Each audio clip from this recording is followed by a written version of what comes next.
Většině malých farmářů se pořád opakuje stejná věta. Na zimu potřebuješ akry a akry sena, jinak stádo neuživíš. A protože se to říká tak dlouho, zní to jako zákon přírody, jenže není. Existuje plodina, která dokáže na pouhém půl akru nahradit hromady balíků a udržet 30 krav v kondici až do jara.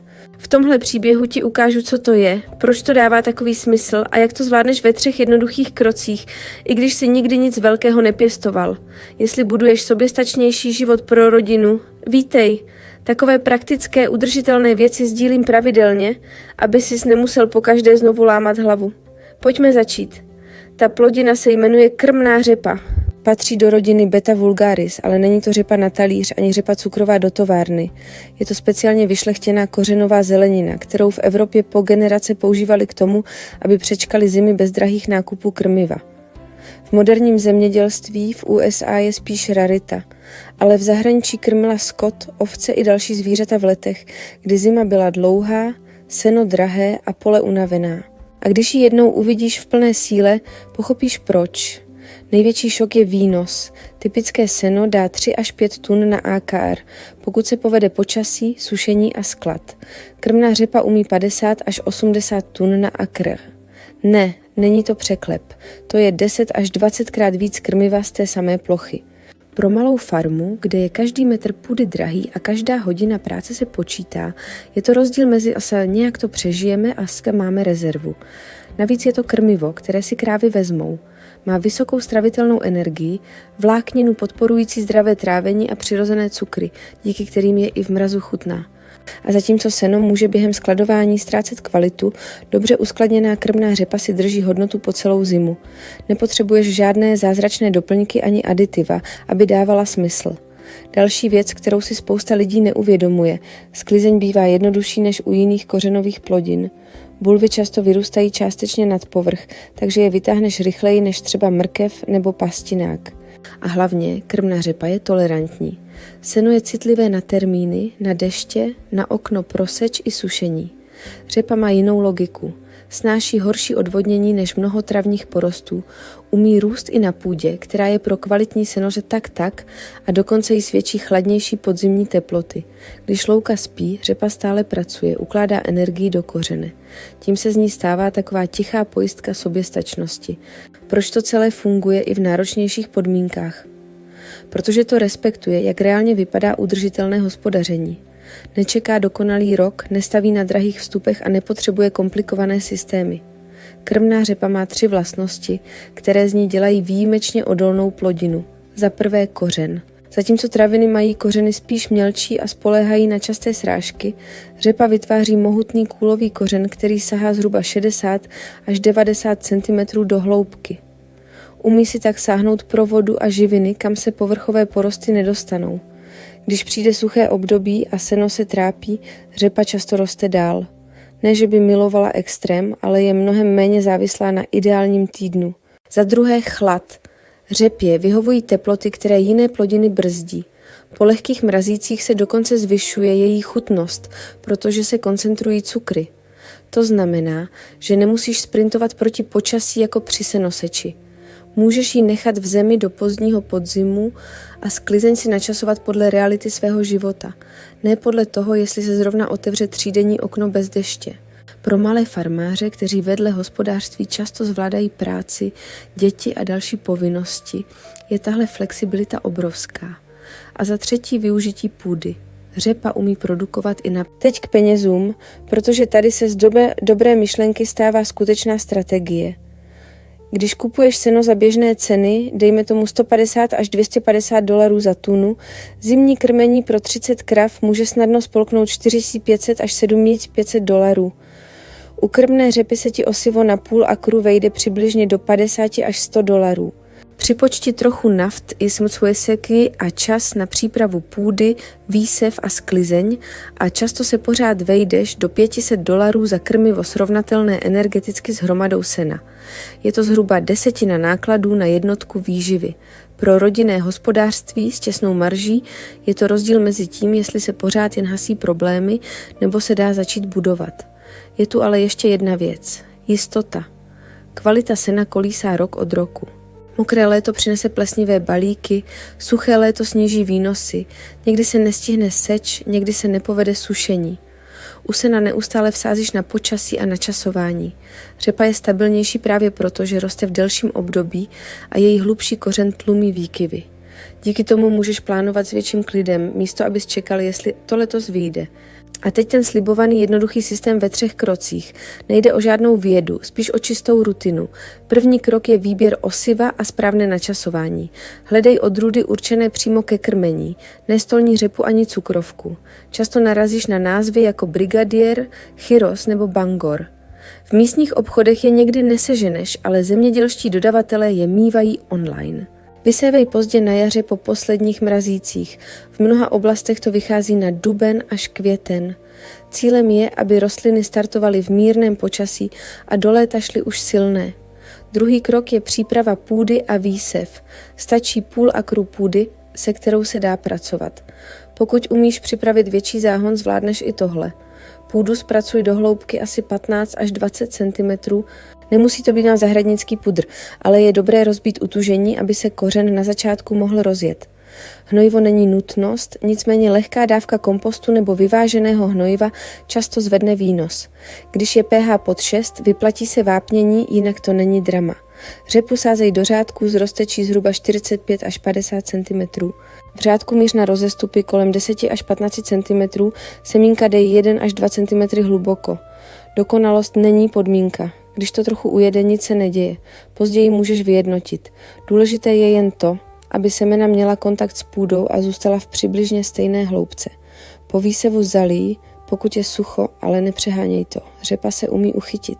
Do 2 týdnů uvidíš klíčení a po 3 až 4 týdnech už řádky zeleně jasně čtou. Tady se celý proces láme v jednoduchost. Jakmile mají rostliny kolem 15 cm, potřebují minimum péče. Zalej jen při dlouhém suchu. Hlubší kořeny zvládnou běžné výkyvy. Plevele se zbavíš jedním zásahem, dokud je řepa mladá. Motyka, plečka, cokoliv, co máš. Jakmile se listy rozrostou, vytvoří stín a konkurenci potlačí sami.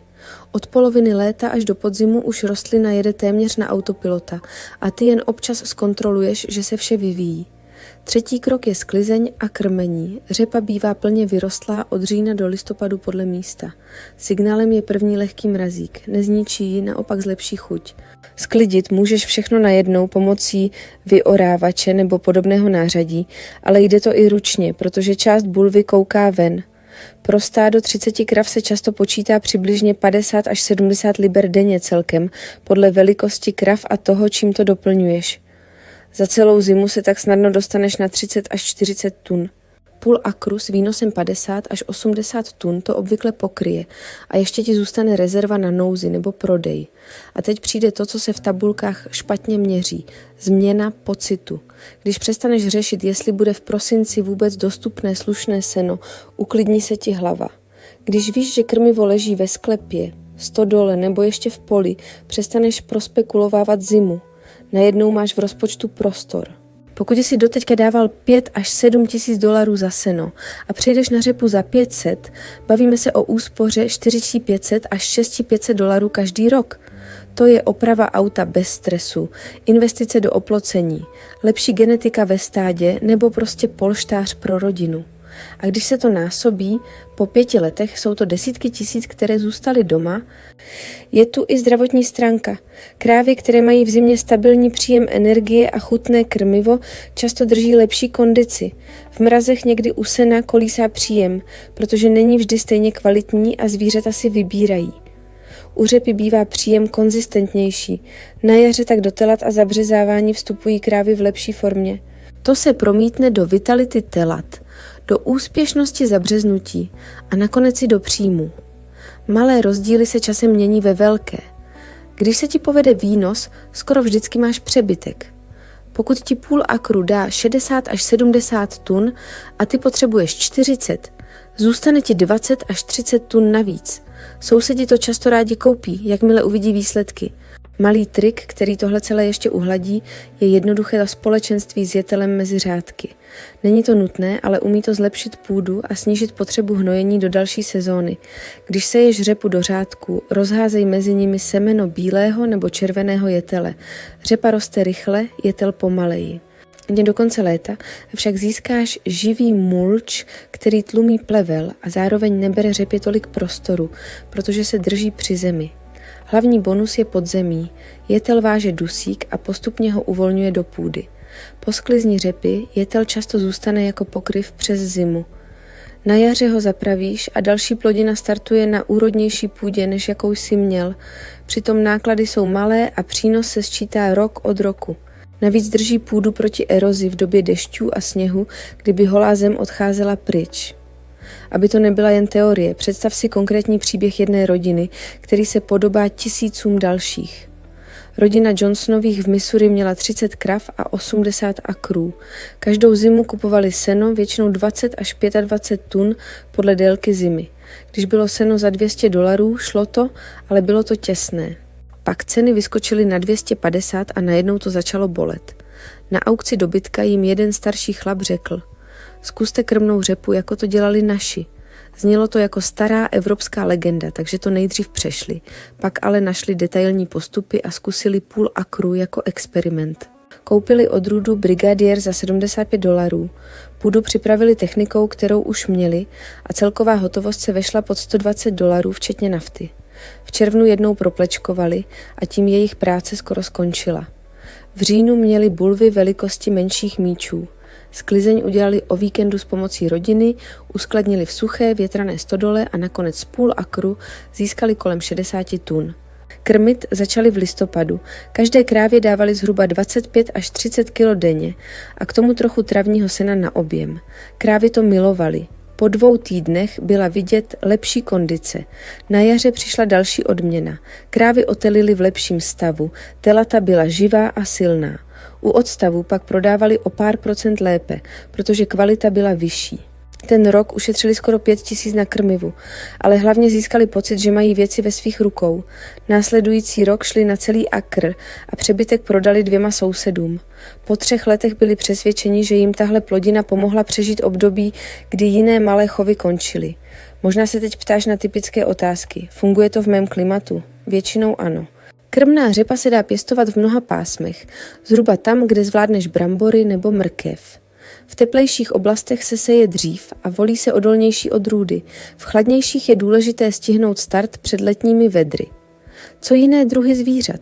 U ovcí a koz funguje skvěle. Často ji berou ještě raději než seno. U prasat může být výborným doplňkem s obilím. U menších zvířat se jen upraví dávkování podle hmotnosti. Je v tom nějaká křivka učení? Ano, ale jemná. První rok se učíš načasování, poznáš správnou sklizeň a vyladíš skladování. Druhý rok bývá výrazně lepší. Klíč je začít malou plochou, aby tě případná chyba nestála moc. A teď bonus, který většina lidí mine, přestože je možná důležitější než dokonalá technika. Nemusíš všechno sklidit naraz. Část můžeš nechat v zemi a vyorávat postupně až do začátku zimy. Když počasí dovolí, udržíš krmivo čerstvější, snížíš potřebu skladu a rozložíš práci do malých dávek. V mírnějších oblastech se dá někdy nechávat v poli až do prosince, někde i déle. Zbylé řádky můžeš přikrýt slámou, aby je tvrdý mráz tolik nesevřel.